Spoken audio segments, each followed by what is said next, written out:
О волонтерском движении мы сегодня говорим в программе «Интервью», и в нашей студии гость Алексей Барыбин. Он волонтер, и он был волонтером на Паралимпийских Олимпийских играх в Сочи в 2014 году, принимал участие в ряде международных проектов и готов поделиться опытом. Алексей, здравствуйте. Здравствуйте. Алексей, расскажите немножко сначала о себе и как вы пришли к волонтерству. Да, конечно. Мне 22 года. Я учился и вырос у нас в Сергиевом Посаде. Учился в гуманитарном университете имени Шолохова по специальности психология. За время обучения в университете я начал интересоваться различными волонтерскими движениями. И в первый раз я стал волонтером в нашем конном спортивном клубе, где я работал в отделе ипотерапии с детьми-инвалидами и детьми со специальными потребностями. Проработав там 3 месяца, я решил продолжить свою волонтерскую активность, и я вышел на контакт с общественной организацией нашего города, с Вероникой Леонтьевой, и вместе мы организовывали несколько мероприятий и фестивалей. Один из них — это «Пасхальная радость», который организуется для детей с различными отклонениями. Для них организуется концерт, и мы помогали, собственно, в привлечении детей, частных центров, чтобы они участвовали в данном мероприятии. После этого я продолжил свое обучение в университете, и мне удалось пройти отбор на Паралимпийские игры в Сочи, где я работал в горной деревне с делегациями со всего мира. Моя задача была очень проста — это создавать комфорт пребывания гостей. То есть я мог подсказать, что где находится, помочь куда-то отвезти, просто поговорить, узнать, как проходят дела у спортсменов, как проходят соревнования. В общем, так называемая сфера услуг была от моего волонтерского центра, который... Алексей, я немножко перебью, потому что вы рассказываете интересные истории, но у нас больше так распространено понятие волонтерства — это оказать гуманитарную помощь, выйти на поиски, пропавшего. Волонтеры у нас очень много занимаются помощью бездомным животным, организации приютов. Вы рассказываете сейчас о некотором другом виде волонтерской деятельности, который, наверное, широко распространен в мире, да, Паралимпиада. Какие еще направления и в каких проектах вы участвовали? Да, я с вами согласен, что понятие волонтерства, оно несколько меняется в настоящее время. Так, я еще в нашем городе был на 700-летии Сергия Радонежского, где я встречал иностранные делегации, работал с итальянской делегацией. И после этого я начал интересоваться волонтерством все больше и больше, и мне удалось выйти на совершенно новый уровень — это международное волонтерство. И там представляются совершенно другие проекты. В первый раз я попал летом 2015 года в Швецию. Мой проект был посвящен реконструкции деревни викингов. Это культурно-исторический музей, находящийся в центральной Швеции, куда мы прибыли вместе с 10 волонтерами из разных стран. То есть совершенно из разных стран. Из России были еще люди? Нет, я был единственный из России. Были 2 девушки из Украины, Испания, Франция, Словения, Норвегия, Бельгия, самые разные европейские страны, Великобритания, конечно же, была. И нас пригласили, мы прошли отбор, и совместно мы начали наши реконструкционные работы по созданию быта викингов, каков он был в свое время. Меня это интересует сразу 2 момента, не знаю, с какого начать. Как вы попали в группу или реально, что вы там делали, как вы восстанавливали деревню викингов? Давайте, наверное, как попали сначала. Да, как попали. Отбор проходит очень просто. Существуют различные сайты, где выкладываются вакансии волонтеров, то есть открытый доступ, и необходимо написать мотивационное письмо. Почему должны принять именно вас? Чем вы мотивируете свое желание? Да, именно. Я мотивировал свое желание именно тем, что я изучал шведский язык, мне была очень интересна культура викингов. И все это изложив, я выслал свое письмо, и после чего мне пришло уведомление, что Алексей, мы будем рады вас принять и видеть в нашей команде. Пожалуйста, покупайте билеты, приезжайте. Если необходима какая-то визовая поддержка, мы вам ее даем. И после этого я купил билет, и в июле я отправился в такое путешествие в деревню викингов. Что делали там волонтеры? Что делали волонтеры? Сперва, когда мы приехали, мы сдали все свои личные вещи, включая одежду. Нам выдали традиционную одежду викингов. Нам дали набор посуды викингов и место в палатке. Мы жили в палатках, 5 по 5 человек, 5 парней-волонтеров, 5 девушек-волонтеров. И наша задача была это воссоздание атмосферы викингов, то есть чем они занимались. Каждый день приходили туристы, в основном это были какие-то семьи с детьми, чтобы дети посмотрели, изучили историю страны, так для них это очень важно. А мы, волонтеры, каждое утро мы собирались на собрании, и руководители, и координаторы спрашивали нас: ребята, вот сегодня у нас есть такие вот места, где можно поработать. Например, это была пекарня, где мы пекли хлеб с детьми, это была кузница, где мы демонстрировали, как викинги изготавливали свои изделия. Это была оружейная станция, где дети и взрослые могли подержать в руках меч, могли примерить на себя доспехи викингов. Это была кухня, где вместе мы занимались приготовлением блюд. И один раз хозяйка деревни, она пригласила меня, чтобы готовить с ней, она хотела приготовить борщ. А так она сказала, что я из России. Алекс, давай, приходи, будем готовить борщ вместе. Я готовил борщ на 60 человек. То есть правильно я понимаю, что все-таки сама деревня уже была, и вы показывали именно быт, вы демонстрировали, как живут верно. викинги для тех людей, которые знакомились со Швецией, знакомились с культурой. Да, совершенно верно. И это тоже волонтерская работа? Да, это и есть волонтерская работа по направлению культура и археология. В каких еще проектах удалось побывать, поучаствовать?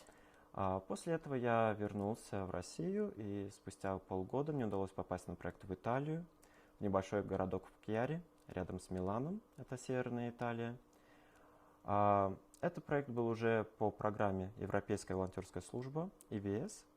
Она очень распространена, и она ориентирована на людей, молодых людей от 18 до 30 лет. Поучаствовать в ней можно только раз в жизни, в связи с тем, что идет полное финансирование от Евросоюза. То есть оплачивается полностью перелет, оплачивается проживание, выдаются карманные деньги, выдаются деньги на питание.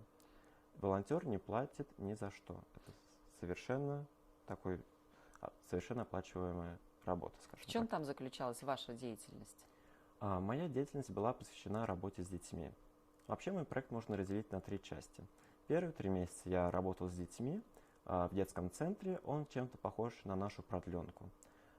Туда приходят дети после школы, мы вместе делаем домашние задания, мы играем, организуем различные мероприятия. После этого летом там был традиционный детский летний лагерь, где мы, волонтеры, были вожатыми, аниматорами, помощниками, то есть помогали организовать досуг детей, их пребывание в лагере, сделать незабываемым, конечно. И с сентября месяца моя организация, она дала мне некоторую свободу и предложила придумать что-то свое, и в качестве этого я предложил им языковые курсы, я преподавал английский для подростков, шведский для взрослых, и я ассистировал на курсах русского языка. Вообще любопытно, да, потому что вы говорите о таких проектах, где нужно хорошо, я думаю, уже владеть языком, мало того, что общаться с детьми, общаться со взрослыми, так еще и преподавать. У вас вот откуда навыки, сколько вы знаете языков, Леш? На данный момент я знаю, конечно, русский как родной язык, английский, я считаю, он такой у меня передовой. Учил в свое время шведский и был влюблен в этот язык, а потом я влюбился и в шведскую культуру. И сейчас, благодаря своему проекту, я смог выучить итальянский, потому что когда я приехал в Италию на проект, я ничего не знал на итальянском. И на второй день после приезда я пошел на работу в детский центр, меня встретили дети, меня окружили, начали со мной говорить на итальянском языке, и я ничего не мог ответить. Я очень сильно смущался. А как же отвечали? Никак не отвечал, просто сидел и улыбался им всем или играл с ними. Первые 3 месяца было очень тяжело из-за этого, учил язык. Организация мне предоставила курсы в местной школе по изучению итальянского, и любыми способами она меня поддерживала, чтобы у меня освоился язык. Мне шло не все так просто, но к летнему лагерю мне удалось уже немного освоить разговор, чтобы как-то организовывать детей во время пребывания в лагере. Алексей, а как вы думаете, почему, вот, допустим, этот проект в Швеции, почему этот проект в Италии приглашают международных волонтеров, а не используют этнических своих жителей? Ну, своих жителей иногда не так просто вовлечь в волонтерство, для них это мало интересно. Привлечение волонтеров из других стран связано с тем, что у каждого свой опыт, у каждого своя культура. И есть такое, особенно если это связано с детьми, чем раньше дети начинают встречать людей из других культур, тем более толерантными они становятся. Потому что за то время, пока я осваивал итальянский язык, я уверен, что дети, с которыми я работал, они были очень терпеливы, потому что каждый раз, когда я спрашивал, как ты сказал это слово, повтори, пожалуйста, и они мне повторяли раз по 5, по 6, пока я не смог в точности повторить это слово. То есть таким образом у детей совершенствуется толерантность и терпимость к новым людям. А по поводу, почему приглашают иностранных волонтеров, это все-таки, я считаю, обмен опыта и культуры. То есть можно ли каким-то образом сформулировать, вот, может быть, вашу общую глобальную идею, почему вы участвуете в таких международных добровольческих проектах? С того момента, как я начал заниматься волонтерством даже у нас в городе, мне очень понравилась атмосфера, которая царит на таких проектах. Это атмосфера свободы. Потому что никогда координаторы, руководители, они не заставляют чем-то заниматься конкретно. Они дают только предложения, они дают множество идей, и для меня это всегда являлось таким путем развития, то есть как я могу совершенствоваться. Я приобрел огромное количество опыта за эти 1,5 года, пока я ездил по европейским странам и учился делать совершенно необычные вещи. Вот даже, например, вот эта вот кузница в Швеции. Ну, где бы я бы вот здесь, в Сергиевом Посаде, такое бы попробовал. А можно ли что-то сделать у нас в Сергиевом Посаде, может быть, не с помощью каких-то международных добровольческих объединений, групп, а с помощью вот наших жителей, людей, которые заинтересованы тоже в получении нового опыта? Я думаю, конечно. Для этого только необходимо найти какие-то организации, продумать идеи проекта, и можно уже организовывать на наших площадках, может быть, начать с каких-то маленьких проектов, и затем, я думаю, все это возможно, потому что... Есть свои идеи, Алексей, потому что вот вы говорите, да, вы у нас участвовали и в 700-летии Сергия Радонежского как волонтеров. Ну, это понятно, это обеспечение такого крупного федерального, скажем так, мероприятия. Паралимпийские игры в Сочи, это тоже очень значительная работа, и здесь есть люди, которые это все организуют. Вот могли бы вы у нас в районе что-то организовать? Есть идеи? На самом деле идей пока что еще нет. Я вот только-только вернулся со своего проекта.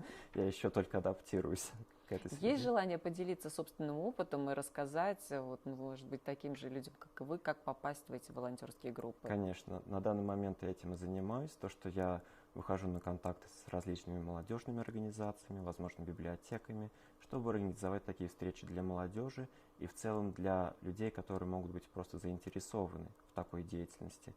Потому что такие проекты, такие лагеря, они открыты, в принципе, для любого возраста.